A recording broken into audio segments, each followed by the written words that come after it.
India के अंदर अभी ज़्यादातर नीडेड प्रोडक्ट्स के अंदर बहुत ज़्यादा रिवॉल्यूशन आया हुआ है। पहले क्या था कि कोविड से पहले इतना ज़्यादा मार्केट फ्लक्चुएशन नहीं होता था।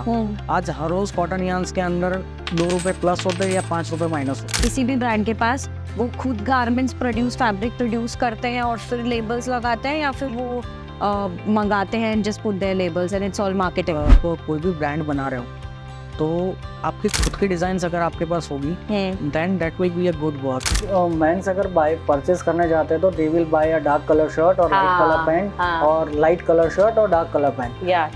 This is the common thing what everyone do और मैं खुद भी यही चीज़ करता हूँ। तो जब ये सेल आती है तो ये एक्चुअली हमें डिस्काउंट करके देते हैं या ये एमआरपी बढ़ा के और फिर उस पर डिस्काउंट देते हैं?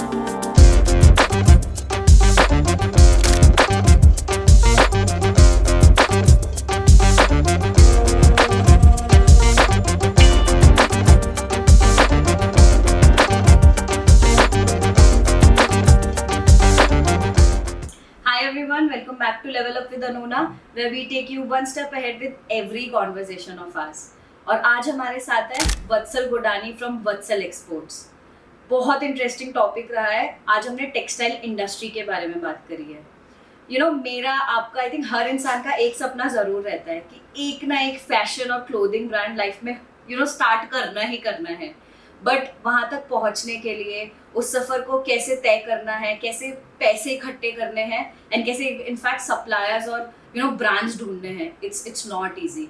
आज हमने वत्सल से इसी बारे में बात करी है। 2017 से वो इस इंडस्ट्री में है एंड रॉ कॉटन से लेके फैब्रिक से लेके गारमेंट्स वो एक्सपोर्ट भी करते हैं एंड इनफैक्ट रिसेंटली उन्होंने एक मेंस ब्रांड लॉन्च भी किया है। तो अगर आप एक ऐसे इंसान हो जो जानना चाहते हो कि कैसे टेक्सटाइल इंडस्ट्री में एंटर कर सकते हैं, ऑल्सो आपको टेक्सटाइल इंडस्ट्री में ब्रांड्स और क्लोथिंग की प्राइसेस से लेके क्वालिटी कैसे मेजर की जाती है, अगर सब जानना है, this is the place for you. If you have any question, do share your thoughts in the comment section. Thank you. Hi Vatsal, welcome to Level Up with Anona. Super excited to host you. I mean, ये content specifically when it comes to textiles, हम रोज कुछ नया कपड़ा और कुछ नया trend सीखना चाहते हैं। सो बट कैसे वो कपड़ा हमारे तक पहुंचता है, कितना हम एक्स्ट्रा पे कर रहे हैं for those labels and everything. So I am super excited to know more about everything. But first of all, welcome to level up with Anona. Thank you Anona. How are you feeling? I am good. बस तो मैं अगर वत्सल exports की बात करूं, मुझे आपसे आपकी जर्नी जाननी है। पहले आप Vatsal exports, how did you start, how did this business came into existence? So Vatsal exports LLP मैंने स्टार्ट किया 2021 में। In March 2021 I started Vatsal exports LLP and जो मेरे पास नॉलेज थी कॉटन यार्न की, I wanted to go with the cotton yarns only. मैं cotton yarns के ऊपर ही ज़्यादा फोकस कर रहा था, right. So the starting stage of Vatsal exports LLP was very haywire. अच्छा। उसके अंदर मुझे बहुत सारी चैलेंजेस भी फेस करनी पड़ी थी, राइट। मेरे पहले ऑर्डर में ही बहुत बड़ा ग्लिच हो गया था एंड बाय गॉड्स ग्रेस धीरे धीरे एवरीथिंग गॉट सॉर्टेड और I also completed my first consignment, right. That was of 5 containers and धीरे धीरे एक्सपर्टीज आती गई। हमने स्टार्ट किया था एक कंट्री से, बांग्लादेश से, एंड राइट नाउ हम लोग 20+ कंट्रीज के अंदर हम लोग हमारा प्रेजेंस है खुद का and we are having almost 3 different offices in different areas. Wow, आप बहुत इजीली बोल रहे हो ये चीजें कि ऐसे हो गया, बट इट्स वेरी डिफिकल्ट यार। आपने फर्स्ट ऑर्डर एकदम डिफरेंट कंस्ट्रक्शन फील्ड से आप रॉ टेक्सटाइल में आपने एक्सपोर्ट स्टार्ट कर दिया और वो भी फर्स्ट में 5 container. It's a huge thing. Actually I got my first customer when I was marketing Vatsal exports LLP and I started Vatsal exports LLP with myself only. Okay. I was not having a single person with me because this was the taste for me कि how this business works and मुझे ये किस तरह से मैं आगे लेके जाऊँगा। That was a question mark for me also. Wow. Right? So Vatsal exports LLP जब मैं मार्केट कर रहा था तब मेरी प्राइसिंग वगैरह एक कस्टमर के साथ फाइनल हुई, क्वालिटी कंफर्म हुई, दैट मुझे क्या क्वालिटी उनको सप्लाई करनी है, कौन सा यार्न काउंट मुझे सप्लाई करना है and what is the quantity, right. So price वगैरह everything was matched and major hurdle मुझे जब आया पहले 5 कंटेनर का, वो था the payment. The finance, right. So first 5 containers के लिए मेरे पास फाइनेंस था नहीं। हाँ. मैं मेरी बैंक्स वगैरह के साथ मेरा लाइनअप सारा चल रहा था, बट उसके अंदर थोड़ा डिले होने वाला था, डेट वो मुझे पहले ही पता चल गया था। बट कस्टमर ने ऑर्डर प्लेस कर दिया था, मेरी कंपनी के अंदर ऑर्डर प्लेस हो गया था। So in that case I didn't wanted to lose my first customer, of course. So मेरे कॉलीग्स वगैरह के साथ बात हुई। टेक्सटाइल इंडस्ट्री में मैं 4-5-6 लोगों को थोड़ा क्लोजली जानता था जो हमारे फैक्ट्री से मटेरियल्स वगैरह प्रोक्योर करते थे। सो उनके थ्रू मैं किसी से मिला, they have it was an German company, so I shift we had a talk and the commercials were finalised and I also talked with my customer. मैंने वो पूरा मेरा ऑर्डर जर्मन कंपनी को शिफ्ट कर दिया, right. And that were a huge chaos with me also eight that time, because मुझे एक side German company को भी संभालना था, एक साइड मेरे कस्टमर को भी मुझे संभालना था, right. But everything got sorted और मैंने मेरे कस्टमर को भी उस टाइम संभाल लिया और जर्मन कंपनी ने मेरा पूरा कंसाइनमेंट संभाल लिया। This shipment got completed, right. और वो शिपमेंट से मुझे बहुत सारी चीज सीखने मिली, that how actually this industry works. Practical experience जो होता है। हाँ. अगर मैं ये चैलेंज एक्सेप्ट नहीं करता तो मेरी कंपनी आज यहाँ तक पहुँचती भी नहीं। आपको देख के वही लगता है कि वो जो बिजनेस में अगर तुम्हें स्टार्ट करना है ना, जिगरा तो चाहिए, रेस तो लेना ही पड़ेगा। I was not born and brought up with a golden spoon. मैंने मेरे फादर को स्ट्रगल करते हुए देखा है, from where he started and where he is now, right? So मुझे वो सारे challenges पता थे। No doubt I was very small at that time, but जो फैमिली में जो बिजनेस चल रहा हो या तो फैमिली के अंदर जो स्ट्रगल चल रहा हो, that whole family is aware of. हाँ, पता तो चलता ही है। एंड वत्सल एक्सपोर्ट्स LLP का मेन मेरा जो विजन था, that was into the cotton yarns. But धीरे धीरे जैसे हम लोग मार्केट ट्रेंड्स फॉलो करते गए, हमारे कस्टमर्स बिल्ड होते गए, हम लोग बाहर ओवरसीज मार्केट्स में एग्जीबिशंस में पार्टिसिपेट करने लगे। सो धीरे धीरे we also came to know कि हम लोग रॉ मटेरियल जो कॉटन यार्न है हम लोग ये सप्लाई करेंगे, then we will not sustain for a long time, right. No doubt this industry is huge, इनका डिमांड रहने ही वाला है, कॉटन यार्न्स की डिमांड रहने ही वाली है, but the margins are very less, okay, right. So we opted कि हम लोग फैब्रिक्स, गारमेंट्स, फैब्रिक्स के अंदर हम लोग डेनिम्स, और डेनिम्स के अंदर भी मैंने एक डिवीजन स्टार्ट कर दिया। I started the knitted products also, knitted fabrics also. I started women's fabric also, and some sustainable fabrics also, right? I opted that, but fabrics के अंदर मुझे जितना मार्केट एक्सपोजर मुझे चाहिए था वो मुझे नहीं मिल रहा था। So I started simultaneously the garments division also, and in garments division the things were going good. हमें orders भी धीरे धीरे मिल रहे थे। In the starting stage we were getting the 2000 pieces garments order, 5000 pieces order, even अगर हमें कोई 500 pieces का भी ऑर्डर देता था तो हम लोग वो एग्जीक्यूट करते थे। सो आप ये वत्सल एक्सपोर्ट्स जो है, आप कब से आपने ये स्टार्ट किया? Is this your first business? No, this is not my first business. I am into business since last 10 years, since 2013. मैं 2013 से ये बिजनेस, मेरे फैमिली बिजनेस में हूँ। We are into government construction projects and basically I am a civil engineer. So since 2013 से लेके 2019 तक की जो मेरी जर्नी थी, that was into my family business only. 6 years. Yeah and मैं हाईवे नेटवर्क पूरा मैं संभालता था, वो मेरी निश थी। Highway network? Yeah highway networks was being handled by me. अच्छा। पूरा execution, tendering, contracts, management, licensing, everything was done by me. And if we talk about textiles, हम 2015 में हमने एक स्पिनिंग फैसिलिटी हमने इनकॉर्पोरेट की थी near Ahmedabad. It's around 150 kilometres away. और 2015 से टेक्सटाइल्स में तो थे हम, but I was not looking that. मैं वहाँ पे कुछ ज़्यादा इन्वॉल्वमेंट मेरा भी नहीं था, and not of my family also. But ऐसे ही स्टार्ट कर दी थी स्पिनिंग फैसिलिटी हमने स्टार्ट की थी। And we were into cotton yarns, हम लोग कॉटन यार्न्स मैन्युफैक्चर करते हैं वहाँ पे। अच्छा। या एंड रिसेंटली हमने पूरा प्रोसेसिंग यूनिट भी वहाँ पे लगाया हुआ है, टिल गारमेंट्स। बट इसे कंस्ट्रक्शन से बीच में ऑल ऑफ अ सडन आपने स्पिनिंग फैसिलिटी क्यों स्टार्ट की? सो दैट वाज अ पीरियड कि 2019 2013 से 2019 तक का जो पीरियड था, I was into this business, my family business. 2019 की अगर बात करते हैं तो you also know that Covid का पीरियड चल रहा था, सो फैमिली ने मुझे वापस बुला लिया दैट अभी ऑन ग्राउंड कहीं भी रहने की जरूरत नहीं है, you just be in Ahmedabad and you just handle everything from here only. अच्छा, इससे पहले जो ये बिजनेस आप कहीं और से हैंडल कर रहे थे? कौन सा? ये जो आप बोल रहे हो वापस बुला लिया, तो मतलब यू वर समवेयर एल्स? या आई वाज इनटू राजस्थान, मतलब हमारे ट्रैवल करते रहते थे। हमारे जितने भी गवर्नमेंट कंस्ट्रक्शन प्रोजेक्ट्स थे that were not in the Gujarat, सारे हम लोग पैन इंडिया काम करते थे। सो राजस्थान था, हरियाणा था, उत्तर प्रदेश था, ये सारे रीजन्स में हम लोग काम करते थे। सो यहाँ पे रह के वो सारे काम संभालना एंड हाईवे नेटवर्क्स वगैरह तो यू नो रात को ही काम होता है।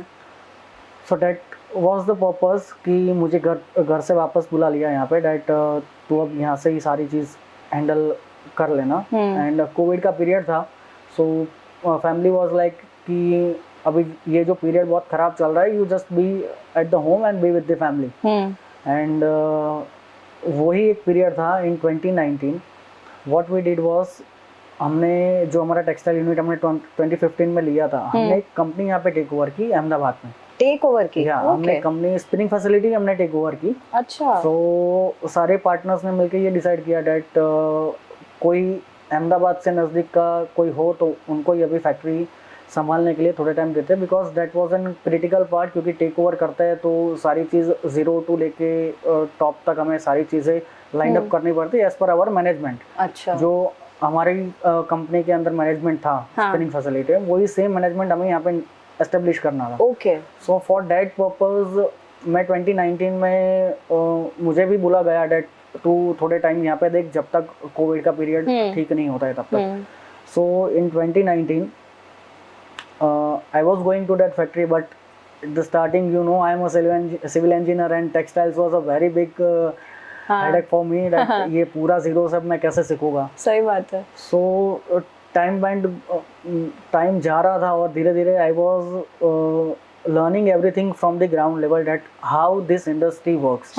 So first I started कि कॉटन कैसे ग्रो होता है, कॉटन में कितने टाइप की वेराइटीज आती हैं, right. So that was my major part कि मुझे रॉ मटेरियल से ही सीखना था। Wow. Because in whatever the business I went, मैं सारे बिजनेसेस एकदम ग्राउंड रूट से ही सीखा हूँ। So in this textile industry also I wanted कि मैं पूरा ग्राउंड से एक बार स्टार्ट करूँ। So I started from raw material which is basically cotton means cotton sowing से लेके कॉटन का कैसे प्लग होता है, then it goes to the ginning facility जहाँ पे कॉटन की बेल्ट बनती है, that comes into the spinning. ठीक है, ठीक है। तो स्पिनिंग के अंदर जब से कॉटन आता है वहाँ से सारा मेरा रोल स्टार्ट होता है। अच्छा, ओके। या okay. Cotton also there are many type of varieties. Ginning से भी हम लोग जो कॉटन परचेज करते हैं तो from the ginning also there are sometimes there are many type of problems in the qualities and all. So it affects drastically into the garments. अगर base root ही ठीक नहीं होगा तो आगे जाके तो मतलब it's like the core raw material सबसे कॉटन जो आप बोल रहे हो, कॉटन सबसे ज्यादा ही प्ले करता है पूरी टेक्सटाइल इंडस्ट्री में। ठीक है, ठीक है। तो there are various type of cottons available in the market. ठीक है। हमारे गुजरात की बात करें तो Shankar 6 cotton which is an very good variety of cotton which is mainly used into the knitted garments जो हम लोग टी शर्ट्स वगैरह पहनते हैं, जो हम फिर कॉटन टी शर्ट्स बोलते हैं, कॉटन टी शर्ट्स वगैरह पहनते हैं, that is the knitted fabrics.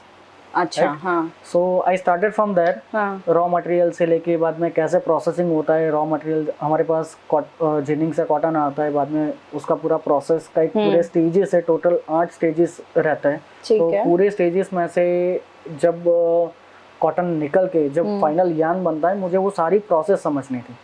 So it took me around 4 to 6 months। तो मैंने पूरी प्रोसेस समझी। पूरी प्रोसेस समझने के बाद that how this industry works, I started working on that. That yarn तो बन जाता है, यार्न बनने के बाद डोमेस्टिकली कहाँ पे जाता है, एक्सपोर्ट्स में कहाँ पे जाता है, कहाँ पे कौन सी कैसी डिमांड से, और मेजरली जो यार्न बनता है ना that is into counts. That is into count, उसमें काउंट बोलता है। ओके। सो एक काउंट से लेके 1 काउंट से लेके 200 काउंट्स तक के यार्न बनते हैं। अच्छा, तो काउंट से क्या रिफर होता है मतलब? The thickness. अच्छा, ओके। यार्न की थिकनेस डिफर होती है। ठीक है। सो एक काउंट का धागा आप लोगे, यार्न लोगे आप, तो that will be the thicker. जैसे जैसे प्लस होता जाएगा वैसे वैसे it will be the thinnest. तो आप सोचो कि आज अगर आप 1 काउंट का धागा आपने लिया, डेट इज अराउंड, आप मान लो कि फॉर एग्जांपल हो गया 3 mm या 4 mm का धागा हो गया, ठीक है, फॉर एन एग्जांपल, ठीक है, और आप 200 काउंट्स पे जाते हो तो it will be the thinnest. आप हाथ में लोगे तो भी वो टूट जाएगा। सो all these yarn counts are being used in making the fabrics, चाहे वो knitted fabrics हो, woven fabrics हो, everything। oh wow। और ऐसे थिनेस्ट अच्छा होता है या थिकेस्ट? जैसे जैसे थिन काउंट होता जाता है वैसे वैसे फैब्रिक पतला हो जाता है। हाँ, so it varies upon the designers, it varies upon the designs कि क्या बन रहा है, कौन सी चीज में वो एप्लीकेशन हो रहा है, एवरीथिंग। तो आपने ये पूरा जब आप पूरी प्रोसेस मैंने ये 6 महीने के अंदर 6 महीने में सीख लिया। 6 महीने में मैंने पूरी प्रोसेस सीखी, बिकॉज मेरे पास तब कोविड के टाइम में कुछ काम तो था नहीं। So that's why. तो क्या आप में से मतलब you were researching in terms, आप ऑनलाइन वीडियोस देखते थे, लोगों से मिलते, मतलब बात करते थे, समझते थे? मैंने पूरा सीखा हमारे यहाँ पे ही सीखा, अपनी फैक्ट्री में। यस, अपनी फैक्ट्री में मैंने पूरा स्पिनिंग कैसे मैन्युफैक्चरिंग होता है, यार्न कैसे मैन्युफैक्चरिंग होता है, I started from there only. बाद में इंडस्ट्री जो पूरी समझनी थी, एक्सपोर्ट्स मार्केट देखना था, डोमेस्टिक मार्केट्स देखना था, वो सारी चीज़ हमारे जो भी कस्टमर्स वगैरह थे जो हमसे यार्न्स वगैरह परचेस करते थे, उन सब लोगों से जितने लोग आते थे उन सबसे मैं समझता था that what is this industry, how this industry works, कहाँ पे एक्सपोर्ट होता है, कहाँ पे ज़्यादा डिमांड है, कहाँ पे ज़्यादा डिमांड नहीं है, एवरीथिंग। तो आप ऐसे कंस्ट्रक्शन से सीधा टेक्सटाइल में से शिफ्ट हो गए आपको? That was a very drastic change for me. आपने सोचा भी नहीं होगा? मैंने खुद ने नहीं सोचा था that I will be into this textiles और I will start my this company Vatsal exports also.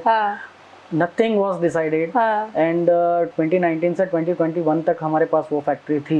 Then after we sold it out क्योंकि हमने 2-2.5 साल के पीरियड तक ही वो ली थी, because due to government policies वगैरह जो थी उसका बेनिफिट हमें मिल रहा था, that's why we took over that factory। तो आप ऐसे कंस्ट्रक्शन से पूरा टेक्सटाइल में गए, अभी वो construction business is it working? yes मैं yes I am also handling that part also right now। and I'm also looking after this Vatsal Exports LLP। तो why exports? but जैसे okay I want to understand in deep, जैसे आपने बोला आप अभी cotton भी बनाते हो, यार्न भी बनाते हो और फिर फाइनल गारमेंट्स भी आप you सिर्फ एक्सपोर्ट कर रहे हो आप या फिर इंडिया में भी you are working on that? supplying this materials in domestic market also and we are supplying to international market. किसको सप्लाई करते हो? हमारे जो मैन्युफैक्चरिंग यूनिट्स हैं हम लोग वहाँ से डायरेक्ट एक्सपोर्ट नहीं करते थे। और that was the chance when I started Vatsal exports LLP, क्योंकि हमारी जो कंपनीज है व्हाट बेसिकली मैं आपको स्पिनिंग इंडस्ट्री के बारे में बता दूं, in Gujarat there are around 150 plus spinning facilities. Gujarat में 150 प्लस स्पिनिंग फैसिलिटीज है जो कॉटन यार्न बनाती हैं। So not all spinning facilities are exporting because अगर यार्न आप एक्सपोर्ट करते हो, कॉटन यार्न की अगर मैं बात करूँ स्पेसिफिकली जो हमारा नीश है, कॉटन यार्न्स के अंदर क्या है कि अगर आप आज एक्सपोर्ट कर रहे हो, for example that is South American countries है, Peru, Guatemala, Brazil, Colombia, whatever the countries are, तो ये सारे कंट्रीज के अंदर क्या है कि 60 डेज का ट्रांजिट पीरियड रहता है। ठीक है। तो 60 डेज का आप चाहे ओपनली ना बोलो but that is N credit only. तो 60 डेज के क्रेडिट पीरियड तक क्या है कि स्पिनिंग के जो ओनर्स रहते हैं वो लोग उतना वेट नहीं कर सकते, बिकॉज उनका पूरा रोटेशन चलता रहता है। समझ गए। हाँ। यार्न बनता है, यार्न जाता है, यार्न बनता है, यार्न जाता है। अगर आज मैं आपकी बात करूं तो आज आपको यहाँ पे बैठे बैठे ही पेमेंट मिल रहा है और आपका मटेरियल चले जा रहा है, then what will you opt, that और बाय डूइंग एक्सपोर्ट? यहीं पर आपका तो साइकिल यहाँ से ही रोटेशन हो रहा है। बट जितना जरूरी मटेरियल यहाँ पे बेचना है उतना ही जरूरी ज्यादा एक्सपोर्ट भी होना चाहिए। क्यों? मतलब पर हाँ, मतलब एक्सपोर्ट में प्रॉफिट ज्यादा होता है या फिर इन एक्सपोर्ट पूरी इंडस्ट्री जो हमारी टेक्सटाइल इंडस्ट्री है, स्पेसिफिकली मैं एक्सपोर्ट्स में कॉटन यार्न की बात करूं तो ये पूरी हमारी industry works on the international cotton. International cotton America से पूरा मैनेज होता है। सो इंटरनेशनल कॉटन में जैसे ही सेंट्स बढ़ता है, सेंट्स जितने ही प्लस माइनस होते हैं उतना मार्केट फ्लक्चुएशन यहाँ पे आता है। अच्छा। And it is drastically increased since Covid. जब से कोविड-19 आया था तब से ये जो रेशियो है वो ज़्यादा हो गया है। पहले क्या था कि कोविड से पहले इतना ज़्यादा मार्केट फ्लक्चुएशन नहीं होता था। आज हर रोज़ कॉटन यार्न्स के अंदर 2 रुपए प्लस होते हैं या 5 रुपए माइनस होते हैं। So we have to understand whole market scenario. पूरी इंडस्ट्री में क्या चल रहा है, कहाँ पे कितनी डिमांड है, कौन से मार्केट में डिमांड है, we have to work upon that. Firstly तो मतलब पूरा R&D, हमें कॉटन यार्न अगर एक्सपोर्ट करना है तो हमें पूरा R&D करना पड़ता है पहले, दैट इंटरनेशनल कॉटन क्या कह रहा है, पूरे वर्ल्ड में कॉटन का प्रोडक्शन कितना हो रहा है, कितना कंजप्शन है, उसके सामने कितनी डिमांड है। तो डिमांड तो पर हर समय रहती होगी ना? डिमांड हर समय रहती है, बट आपको भी पता है that major cotton producer China तो था ही था, बट चाइना के बाद भी बहुत सारे कंट्रीज ऐसे हैं कि जो धीरे धीरे आगे आते गए कोविड के बाद। Got it. अच्छा, अभी क्या है कि कॉटन प्रोडक्शन कम हो गया है और कंजप्शन बहुत ज़्यादा हो गया है, उसकी वजह से प्राइसेस वेरीज वेरी मच। और आपको गारमेंट के अंदर ये चीज़ इफेक्ट नहीं होगी, बट जो रॉ मटेरियल है उसके अंदर ये चीज़ ज़्यादा इफेक्ट होती है। तो मार्जिन्स जिनके टूटते हैं ना, वो नीचे वालों के टूटते हैं, गारमेंट वालों के नहीं टूटेंगे, बिकॉज दे आर ब्रांड्स। तो मेरे को ये समझना है, जैसे आप अभी इतनी ये चीजें आप पर्टिकुलरली करते हो, और आप यू आर सेइंग कि मार्केट कंपटीशन ज्यादा है, एंड इंडिया में भी कर सकते थे और आपने एक्सपोर्ट भी किया, तो आपने इसीलिए वत्सल एक्सपोर्ट स्टार्ट किया, राइट? बट वो क्यों किया है? मेरे को आप यही समझ, मेरे को अगेन यही क्वेश्चन है कि आप इधर एक साइकिल चला सकते थे, बट आपने स्टिल एक्सपोर्ट चुना, तो why did you start Vatsal export specifically? So मैं आपको बात करूं, जो मैंने आपको मेरी जर्नी बताई थी, how I entered into textiles, मैं टेक्सटाइल्स के अंदर कैसे एंटर हुआ। सो 2019 से 2021 का जो पीरियड था, तो ये 2-2.5 साल के अंदर I learned everything into textiles, cotton yarn के बारे में ज़्यादातर। I was not having knowledge of the fabrics, garments, anything at that time, because मैं सीखा था कॉटन यार्न्स कैसे बनता है, कैसे उसको मार्केट करते हैं और कहाँ पे वो ज़्यादातर एक्सपोर्ट होता है। ठीक है, right.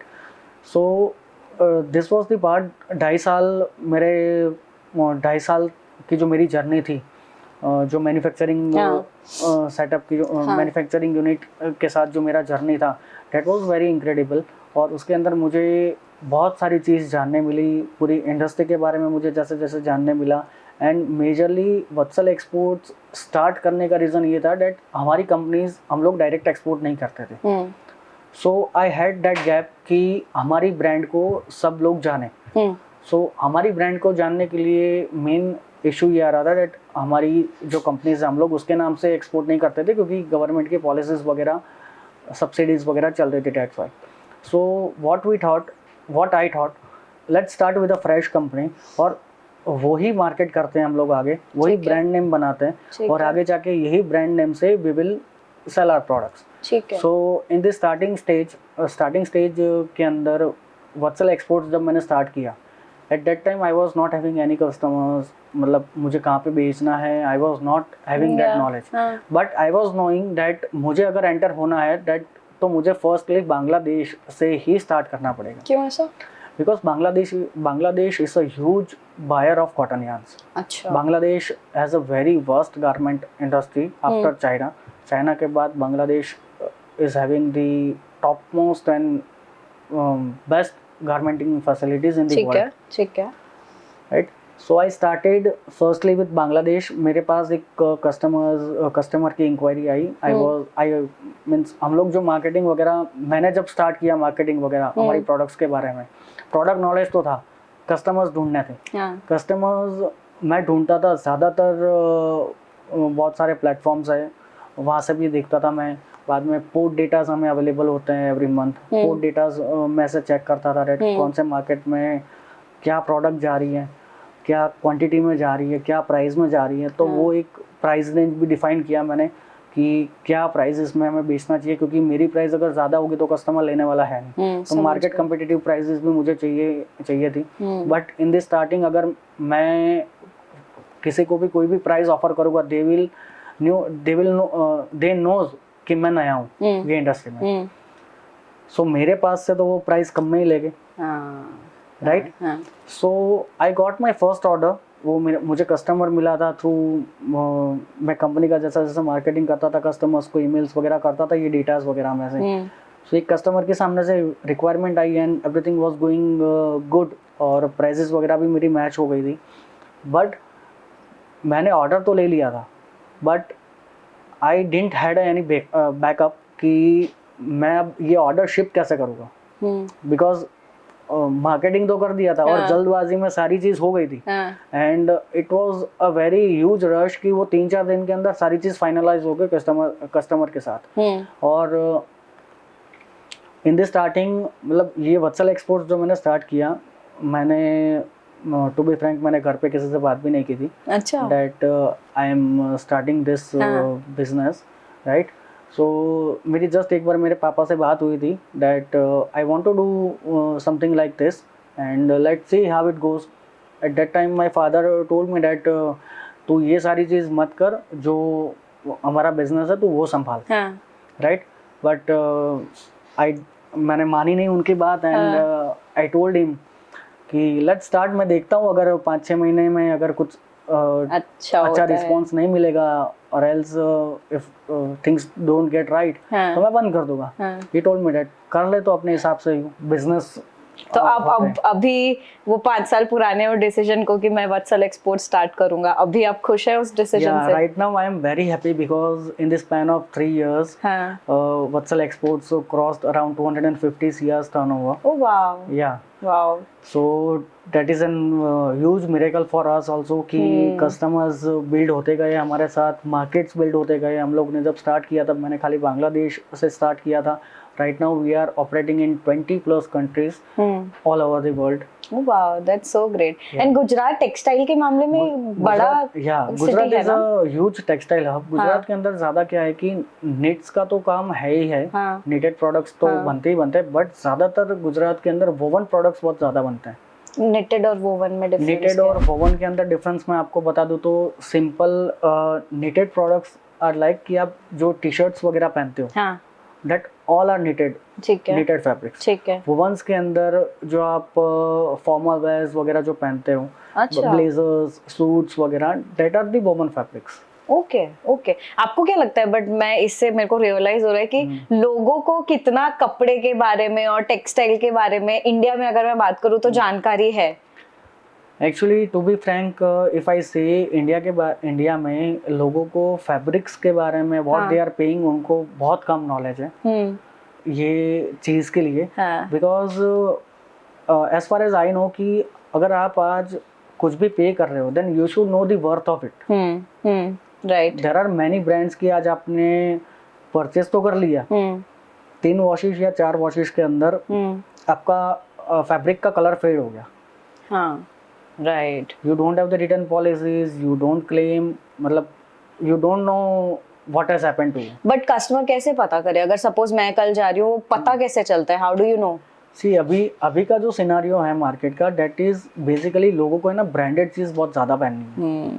And as far as we know कि आज आप ब्रांडेड चीज से ज्यादा आप भले ही होम ग्राउंड ब्रांड्स पहन रहे हो, इंडिया के अंदर भी देयर आर मैनी ब्रांड्स की that is worth it. आप जो कोई भी चीज पहनो आपको कंफर्ट होना चाहिए, वो चीज पहनो. आप ब्रांडेड के नाम पे पहन रहे हो. ब्रांड्स तो क्या है कि ब्रांड्स कमा नहीं बैठी हैं एंड ब्रांड वैल्यू उनकी तो क्रिएट हो गई है and they are creating their wealth. अगर आज आप होम ग्राउंड ब्रांड्स ले लो तो होम ग्राउंड ब्रांड्स ऐसी है इंडिया में कि जो आपको ब्रांडेड क्लोथ से भी ज़्यादा कंफर्ट दे रही है. इंडिया की बहुत सारी ब्रांड्स ऐसी है कि जो आपको बहुत अच्छा कंफर्ट दे रही है. That is cost effective. And third one major is कि it is an homegrown. But okay मैं ये एक फर्स्ट ऑफ ऑल मेरे को आपसे पूछना है, जो आप जैसे सपोज गारमेंट्स आप देते हो तो आप ब्रांड्स को डायरेक्ट पहुंचाते हो, like for example I don't know I won't take any brand name, but आप डायरेक्ट ब्रांड्स को गारमेंट्स पहुंचाते हो, फिर वो लेबल्स लगाते हैं and then they sell it. How does it work? Actually जो वत्सल एक्सपोर्ट्स का मेन नीश जो है that is into cotton yarns and we started the garments in Vatsal exports. जो हमने वत्सल एक्सपोर्ट्स के अंदर फैब्रिक्स और गारमेंट्स डिवीजन जो स्टार्ट किया दैट हमने 1.5 साल पहले ही स्टार्ट किया. ठीक है. It's been 1.5 years only. ठीक है. So in that 1.5 years, why we started garments and fabric business was because we were traveling all over the overseas. We were traveling into the exhibitions and participating and everything we were doing. So we were having the knowledge कि कौन सी जगह पे क्या market trend चल रहा है, लोगों को क्या चाहिए, यूरोप में क्या फैशन चल रही है, इंडिया में क्या फैशन चल रही है. We were knowing that difference. So we started fabrics and garments also, क्योंकि after Bangladesh many brands are opting India to buy the clothes. Fabric garments and fabrics both. Okay. Garments का ratio कम है. क्यों ऐसा? But why India? Actually India का जो मैंने आपको बताया, जो इंडिया का कॉटन है, जो अच्छा। गुजरात का बेस्ट कॉटन जो कहलाता है Shankar 6, Shankar 6 is best for needed garments. अच्छा, ठीक है, Yeah, ठीक है। due to its breathability, due to its color fastness and everything is, and main thing is color absorbance quality is very good in Shankar अच्छा, 6 cotton. ठीक है, ठीक है। तो कंपैरेटिवली अगर मैं इंडिया की बात करूं, जो आप जैसे आप मार्केट स्टडी पूरा करते हो, तो इंडिया में लोग स्टाइल और ब्रांड्स अभी भी ज्यादा प्रेफर कर रहे हैं या स्टिल अब कंफर्ट पे मूव आया है थोड़ा? धीरे धीरे कंफर्ट पे मूव आता जा रहा है, because since after Covid I have seen that lot of street wear brands have also started and they are doing very good and people are now opting कि उनको ज्यादा कंफर्ट होना चाहिए, उनको ज्यादा टाइट कपड़े नहीं पहनने। पहले क्या होता था कि लोगों को अपना पूरा बॉडी दिखाने के लिए they were opting कि पूरा परफेक्ट टी शर्ट में बॉडी फिटेड, टी शर्ट में फिट लो, मेरी जो साइज अगर एम आ रही हो तो मैं एस लेता हूँ, पूरा बॉडी मेरा परफेक्ट दिखे। बट नाउ लोगों की धीरे धीरे मेंटेलिटीज भी चेंज हो रही है, लोगों को कंफर्ट ज्यादा चाहिए। आज आप कॉर्पोरेट्स में भी आप देखो तो कॉर्पोरेट्स के अंदर भी अब धीरे धीरे पोलो टी शर्ट्स और नीचे नीटेड या काफी आ गए, नीटेड पैंट्स यूज होने लगे। हाँ, बट अगेन वही माय क्वेश्चन इज दैट जो आपने जैसे बोला कि आप फैब्रिक्स और गारमेंट्स जो देते हो, तो ये जो मैं वो ब्रांडेड वर्सेस जेनरिक एक जो जानना चाहती हूँ कि वो जो ब्रांड्स हैं कैसे काम करता है ये?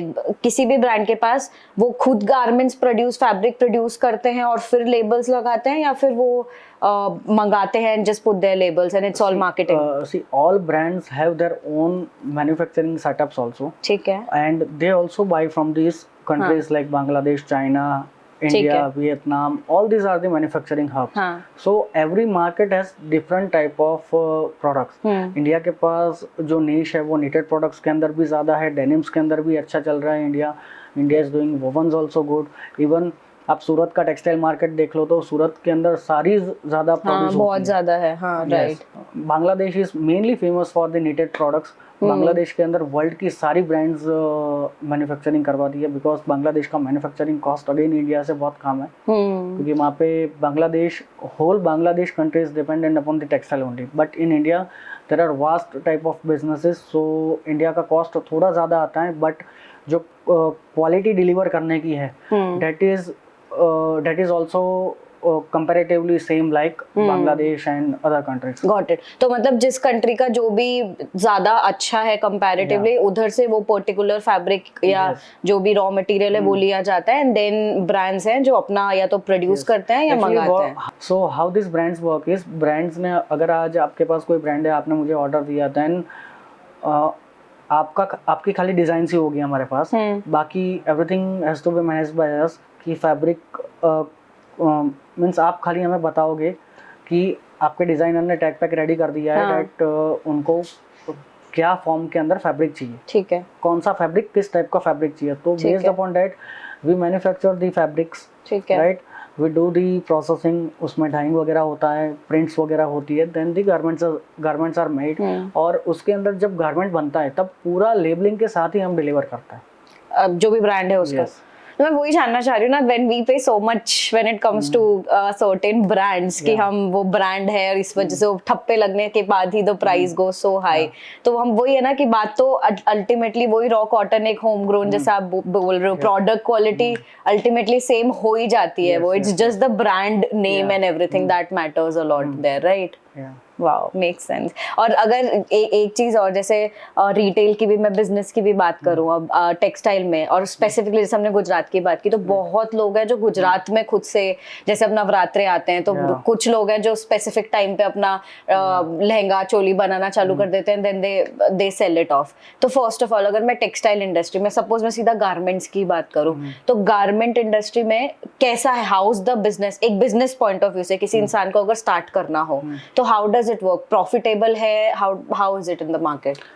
See, if you talk about the garment industry and the retail segment, तो अगर आपके पास आपकी प्रोडक्ट प्लेस करने के लिए you have the knowledge of placing your product, कि आपको आपकी प्रोडक्ट कौन सी जगह पे प्लेस करनी है, क्या आपका USP है, ठीक है, और थर्ड थिंग कि आप क्या दे रहे हो लोगों को, क्या डिलीवर कर रहे हो, लोगों की क्या डिमांड्स है। इफ आपको ये 3 चीज़ की अगर नॉलेज है, then you can go ahead with your brand. And again अगर आप खुद की ब्रांड डेवलप करते हो एंड आपके पास अच्छी मार्केटिंग स्किल्स वगैरह है, you have the right product knowledge, you have the good USP, तो the margins are huge in textile, या in garments, in garments. Yeah. Wow, okay. that varies from 30% to 60%. Oh, That wow. goes from 30% to 60%. हाँ, Yeah. अच्छा, तो मतलब वो जो occasional भी production लोग करते हैं या ऑनलाइन सेल करते Yeah. हैं। See, आप अगर स्पेसिफिकली अगर हम लोग नवरात्रि की बात करें तो हाँ. नवरात्रि के अंदर, नवरात्रि इसके अंदर क्या है कि you want to look something different in that thousands of crowd, right? So उसके अंदर पूरा मार्केट स्टडी, डिजाइनर्स है वो पूरा बहुत अच्छे से मार्केट स्टडी करते हैं। They see what is being made by different type of brands which are well known, ठीक है? Homegrown designers जो है वो लोग क्या बनाते हैं, and based upon that they come up with their new designs. अच्छा, तो मतलब द पॉइंट इज कि मार्केट में एज एन प्रॉफिट है, इवन आफ्टर कंपटीशन तुम सस्टेन कर सकते हो, डिपेंडिंग कि तुम रिसर्च कितना अच्छे से कर रहे हो। अगर आपके पास अच्छी मार्केटिंग स्किल्स है, अगर आपको हाँ. आपका प्रोडक्ट प्लेस करने का नॉलेज, राइट नॉलेज है आपके पास, then you can do whatever you want. पर कैसे आता है वो right knowledge? That's the whole point. आपको इसके अंदर बहुत डीपली R&D करना पड़ेगा, पूरे मार्केट आपको पूरा समझना पड़ेगा। उसके लिए आपको बहुत सारे मार्केट्स में भी जाना पड़ेगा। आज आप इंडिया के अंदर ले लो तो वोवन फैब्रिक्स के लिए अलग मार्केट है, निटेड फैब्रिक्स के लिए अलग मार्केट है। ठीक है, every product has different market. ठीक है, बट अगर ये दो अगर मैं बाइफरगेट करूँ कि एक गारमेंट इंडस्ट्री, रिटेल इंडस्ट्री हो गई और एक ये पूरी प्रोडक्शन मैन्युफैक्चरिंग इंडस्ट्री हो गई, तो इन दोनों में कौन सी प्रॉफिटेबल ज्यादा है? See, retail industry has good margins. चाहे आप प्रोडक्शन तो आज आप कर रहे हो, बट प्रोडक्शन के अंदर तो जो आपके प्रॉफिट्स रहने वाले हैं, डेट आर फिक्स्ड कि इतना ही आपका प्रॉफिट रहने वाला है, राइट?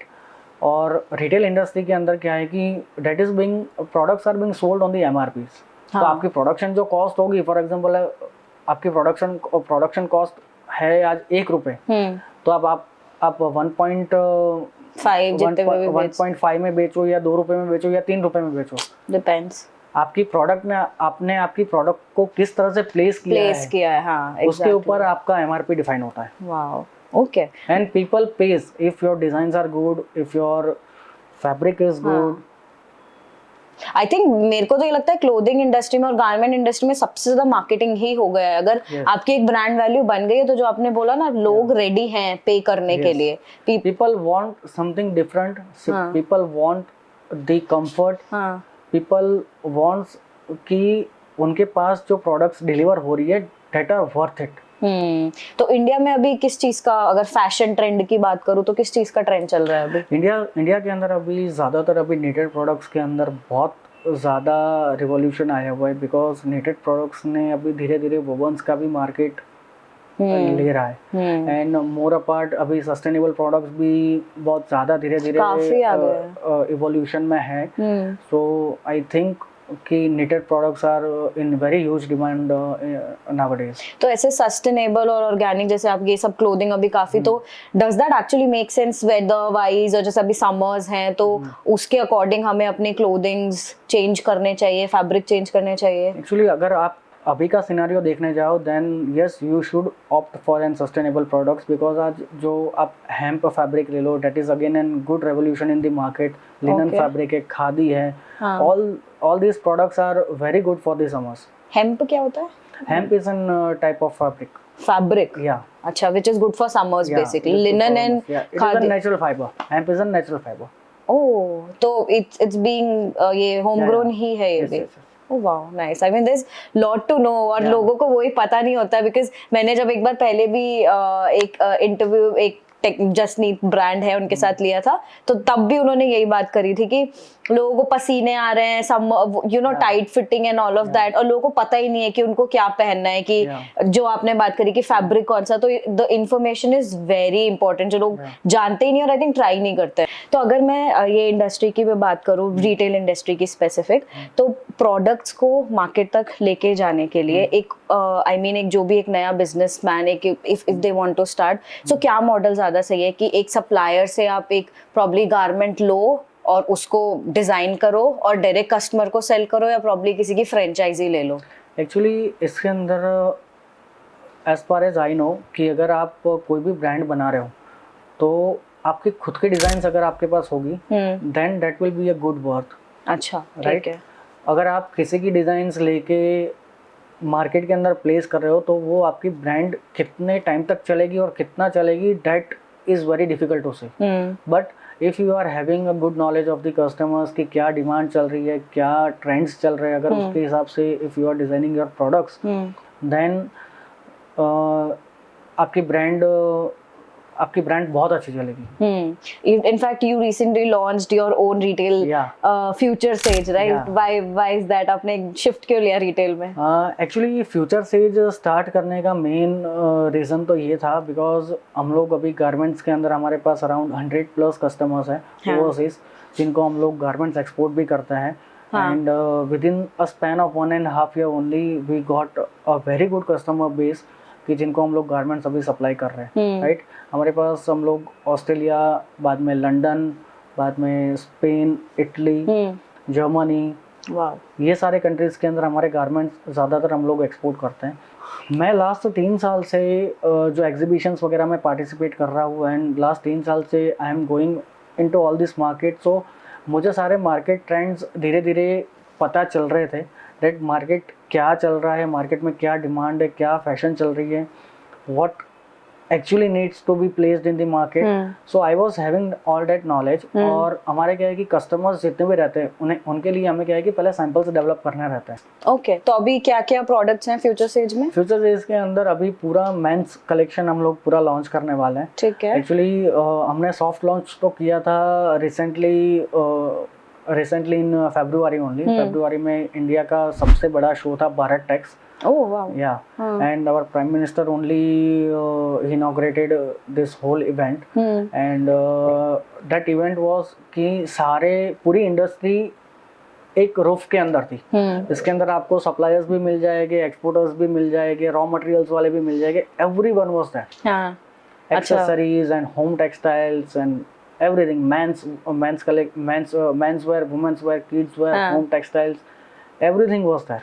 तो उधर आपने लॉन्च किया? उधर हमने एक सॉफ्ट लॉन्च किया था टू ओवरसी कि लोग क्या सोच रहे हैं हमारी ब्रांड के बारे में, लोग देख के क्या रिएक्शन कर रहे हैं and how our designs are playing. We wanted to see that. तो हमने पहले ही 100 डिजाइन्स हमने वहाँ पे सॉफ्ट लॉन्च में हमने लगाई थी, हमारी 100 designs. And by God's grace हमारी जो भी डिजाइन्स थी लोगों ने बहुत अच्छे से एक्सेप्ट की। एंड लोग आज की डेट में भी पूछ रहे हैं date when are you launching. But जो हम लोग फर्स्टली लॉन्च करेंगे date will be on the e commerce platform only. जो हमारा खुद का ई कॉमर्स प्लेटफॉर्म है, हम लोग उस पे ही लॉन्च करेंगे। तो सेगमेंट्स क्या है उसमें, मतलब is it men's casual, formal? Men's, उसके अंदर मेंस कैजुअल वेयर ही पूरा आएगा। Totally it's the fast fashion. अच्छा, ओके। या तो आप कहाँ प्लेस कर रहे हो? अगर मैं मार्केट की बात करूँ, there are lot of fast fashion brands also. तो is it for everyone? Is it for a certain premium audience और a high end audience? How is it working that way? See our brand will be for everyone. ठीक है। हमारा MRP इतना भी ज्यादा नहीं रहने वाला है और उतना कम भी नहीं रहने वाला है। What all people can afford वो ही एमआरपी हम लोग प्लेस करने वाले। सो हम लोग फ्यूचर सेज को 2 एज ग्रुप्स में हमने डिवाइड किया है। First age group is 16 to 35 and second age group जो हमने रखा है 35 to 55। सो वी गॉट मतलब हम जो R&D कर रहे थे, R&D के अंदर हमने ये गैप देखा था कि जो 35 to 55 का जो एज ग्रुप है वो एज ग्रुप्स के लिए क्या है कि बहुत कम डिजाइन्स मार्केट्स के अंदर अवेलेबल है। या तो उनको प्लेन शर्ट्स मिलेगी, या तो प्लेन टी शर्ट्स मिलेगी, या तो प्लेन पोलोज मिलेंगे। Right. And colour options are very less. और क्योंकि वो जो एज ग्रुप होता है they want to look decent, but decency के अंदर there are many type of colors which can be played in the market, right? So वो एक पूरा हमने R&D किया था 35 to 55 years वाला जो एज ग्रुप है उनके लिए, and we came up with a very good collection for them, right? So हमें 16 to 35 years वाला जो एज ग्रुप था उनके लिए we wanted to play something different. हमें डिफरेंट डिजाइन्स उनके लिए क्रिएट करने थे, डिफरेंट कलर ऑप्शंस हमें उनको देने थे, डिफरेंट प्रिंट्स हमें उनको देने थे, डिफरेंट स्टाइल्स हमें उनको देनी थी, डिफरेंट मैचेस हमें उनको देने थे. So this was the major thing जो हमें 16 से 35 साल का जो हमारा एज ग्रुप है उसके अंदर हमें डिफाइन करनी थी. और सबसे ज़्यादा डिज़ाइंस फाइनल करने में वही एज ग्रुप में हमें ज़्यादा से ज़्यादा टाइम लगा था, बिकॉज जो हमारा 35 to 55 ईयर्स वाला जो एज ग्रुप है उसके अंदर हमें ज़्यादा डिज़ाइंस के साथ प्ले नहीं करना था, बट ज़्यादा कलर्स के साथ हमें आना था. राइट. और वो जो एज ग्रुप्स हमने जो डिफाइन किए थे वो 2 एज ग्रुप्स बहुत कम ब्रांड्स है कि जो डिफाइन करके चलती हैं. अच्छा, ओके. हाँ, बट मेन अभी कॉन्शियस हो रहा है थोड़ा ऐसे मार्केट में क्या चाहिए उन्हें, क्या खरीदना है. Yes, men are getting conscious about their purchases because आज उनको भी कंफर्ट्स चाहिए, पूरे दिन वॉक वे के अंदर भी उनको कंफर्ट चाहिए, ट्रैवल के अंदर भी उनको कंफर्ट चाहिए, प्लस उनको कॉर्पोरेट्स के अंदर भी जाना होता है, मीटिंग्स वगैरह भी होती है. तो in that area also they need the comfort. हाँ, और आई थिंक अब तो काफी चूज जो आपने बोला ना, जो आप इतने सर्च कर रहे हो ऐसे कलर्स, और मतलब my brother, my father, they are actually becoming picky about कि क्या कलर पहनना है, क्या प्रिंट पहनना है एंड ऑल ऑफ दैट. तो पहले मेन का जो एक वो रोल होता था ना, ऐसे बस जाके उठा लो या बहनें शॉपिंग कर लेंगी जाके, अब वो शिफ्ट हो रहा है. नॉर्मली मेंस अगर परचेस करने जाते हैं तो they will buy a dark colour shirt और लाइट कलर पैंट, और लाइट कलर शर्ट और dark colour pant. This is the common thing what everyone do, और मैं खुद भी यही चीज करता था. राइट. बट अब धीरे धीरे जैसे जैसे मार्केट ट्रेंड्स फॉलो करते हैं, मार्केट में क्या चल रहा है वो हम लोग देखते हैं. So we also want to look something different, कि आज अगर हम 100 लोगों के बीच में खड़े, then I should have one thing कि मैं कुछ अलग से डिफाइन कर पाऊँ, या किसी ने मुझे आके पूछा डेट तूने ये चीज कहाँ से परचेस की. तो how does it work? But अगर मैं मेंस की ये बात करूँ तो इसमें हर 6 मंथ्स में, या कोई भी जो रिटेल सेगमेंट है, मार्केट इंडस्ट्री है, तो हर 6 मंथ्स में, हर 1 साल में लोगों को नया कलेक्शन, जो आप जैसे बोल रहे हो आप रिसर्च करते हो, तो रिसर्च के अकॉर्डिंग नया कलेक्शन डिजाइन होके मार्केट में लेके आना होता है. How does it work? Yes, every 6 months collections change होते हैं सारे ब्रांड्स के अंदर. मेजरली जितने भी ब्रांड्स, इंटरनेशनल ब्रांड्स ले लो या डोमेस्टिक ब्रांड्स ले लो, तो summers and winters collections both are different. So summers में जनरली, समर्स के अंदर जनरली ज्यादातर लोग लिनन के ऊपर ज्यादा ऑप्ट करते हैं. हाँ. और कॉटन तो ऑल ओवर द सीजन आपका चलने ही चलने वाला है. हाँ. और विंटर्स में, विंटर्स के अंदर कॉटन इज मेजरली यूज, क्योंकि विंटर्स के अंदर हम लोग स्वेट शर्ट्स, जैकेट्स, हुडीज वगैरह जो पहनते हैं, that is being made from the knitted fabrics only. Make sense. तो मेरे को इसमें एक इंटरेस्टिंग क्वेश्चन पूछना है. वो जब ऐसे सेल आती है, वो डिस्काउंट सेल, समर सीजन, क्योंकि हर दूसरे दिन Amazon पे देखो कहीं कोई ना कोई क्लोथिंग में सेल आ रही होती है, तो जब ये सेल आती है तो ये एक्चुअली हमें डिस्काउंट करके देते हैं, या ये MRP बढ़ा के और फिर उस पर डिस्काउंट दिखाते हैं? There are many brands who increase their MRP and do the discounts, but there are also many of the brands जो उनकी खुद की जो MRP रहती है उसमें ही वो लोग डिस्काउंट्स देते हैं, because they want to also clear their inventories. Clear the inventories. Okay.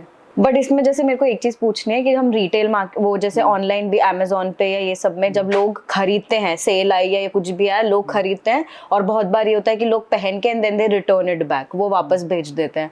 तो फिर उसमें वेंडर्स के लिए तो ये बहुत नुकसान वाला काम होता होगा ना? That is being done with many brands. क्योंकि ऑनलाइन प्लेटफॉर्म्स में अगर आप परचेज करते हो तो they have the 7 days return policies. So in this case अभी क्या है कि ब्रांड्स भी अवेयर होने लगी है धीरे धीरे, because brands also don't want the return ratios. Right. इसके अंदर बहुत सारी ऐसी ब्रांड्स हैं कि जो अभी उनके टैग्स का जो प्लेसमेंट होता है वो चेंज कर रही है. दे आर ऑप्टिंग कि वो लोग फ्रंट साइड्स में ज़्यादातर टैग्स लगा देती है. And that tags are like कि यू कांट, इफ आप वो टैग निकाल रहे हो then it will be damaged, that tag will be damaged. So in that case you can't return the goods. Right. हाँ, अगर सामने पे टैग होगा वो पहनोगे तो दिखेगा ही, क्योंकि जनरली वो पीछे टैग होता है, people use it and they return it back. हाँ, तो दिस इज हैपनिंग मार्केट में, ये चीज. बट अगर आप बहुत सारी प्रोडक्ट्स ऐसी है कि आप फ्रंट साइड पे टैग्स आप प्लेस कर ही नहीं सकते. Like the round neck T shirts अगर हो गई तो राउंड नेक टी शर्ट्स के अंदर you can't place it on the tag in the front, वरना फट जाता होगा ना. तो फिर उस सिचुएशन में तो लोगों को, ये वेंडर्स के लिए तो बहुत नुकसान वाला काम होता है ना. Decision loss only. बट धीरे धीरे अब लोग पॉलिसीज भी चेंज कर रहे हैं, that if there is not an genuine reason आप रिटर्न नहीं कर सकते हो. अच्छा, वो सारे पॉलिसीज आ रहे हैं. और else you have to take the another product हाँ, बट आपके ऑनलाइन लॉन्च करने वाले हो या रिटेल स्टोर Yes, we लाओगे? will be going with the e-commerce only right Why now. is that? E-commerce के एक्चुअली हमें 2 साल तक हम लोग रिटेल में नहीं जाएंगे, हाँ. ऑफलाइन स्टोर्स के अंदर नहीं जाएंगे, बिकॉज इन द 2 years हमें देखना है that what our customers actually needs. We know that customer की नीड्स क्या है क्या नहीं, बट अगेन कस्टमर्स की डिमांड्स हर रोज चेंज होती रहती है, and we want to see कि how our customers are being built, customers हमारी डिजाइन्स को कितना लाइक करते हैं. ओके, बट ऐसे अगर मैं परचेज की बात करूँ तो लोग जो क्लोथिंग है स्पेसिफिकली, तो ऑनलाइन क्लोथिंग ज्यादा परचेज होती है या ऑफलाइन जाके स्टोर्स पे मार्केट के according?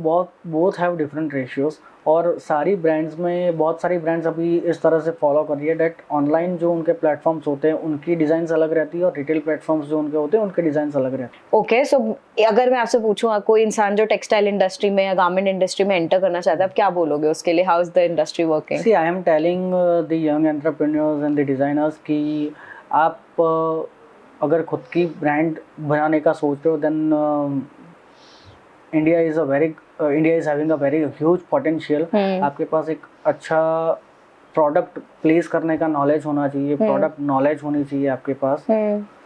First is product knowledge, second is product placement knowledge, and third one is your USP. पर मनी कितना चाहिए? सी, आप मनी की बात करो तो ब्रांड्स 2 लाख रुपए में भी स्टार्ट हो सकती है, 20 लाख में भी स्टार्ट हो सकती है, एंड इट डिपेंड्स कि आप कितने स्केल पे आपका बिजनेस आगे लेके जाना चाहते हैं. Make sense. और आपकी क्या लाइन ऑफ डिजाइन्स है, आप कितने डिजाइन्स फर्स्ट लॉन्च करने वाले हो. तो आई थिंक मतलब टेक्सटाइल इंडस्ट्री में किसी को एंटर करना है, जो मुझे आपसे भी बात करके समझ आया वो ये है कि they can do it depending कितना बजट है उनका.